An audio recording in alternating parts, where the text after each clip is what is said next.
Enjen Chakma Mehatta Manipurdagi Suraj Khwais hariba misak asi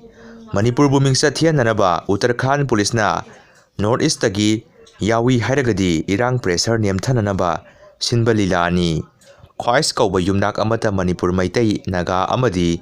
atai tribe singda laite Manipur government na clarification tawbiyu Manipurdagi oiragana kanano misak utpiyu mapa maming address na singba mayek sengna haibiyu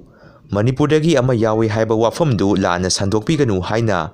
Lisipriya kanghu jamna phongdorokli Tampakta aikhoi masen karamna hingminari haibasi singda su khangan basangi Tampakta ama ngang singdana ama ngang tawrabadi nungsinaba purakpa ngamloi en biren Popular government na miyamgi hun khangna thabak tawbagum PR laingakna tawba ngamde ke hais ibomsa Number yaudaba bulletproof gari phagat khibaga mari lenana Manipur Police ki habindar ama mukphare IDP singbu mayumda hana hanjingadabani haibagi demanda Manipur Sangai Festival phauba boycott tawnakhrabasu ngasi ahing aroiba mikup oikhiba kumja 2025 ka tainaba anauba sahi 2026 ki langdaidadi mafam kayada bombula thaba amasung rocket na singba kapkhatpa thengnakhi Tha nipan khakta ngairiba yauna angang ahum angang singi mama ani amusung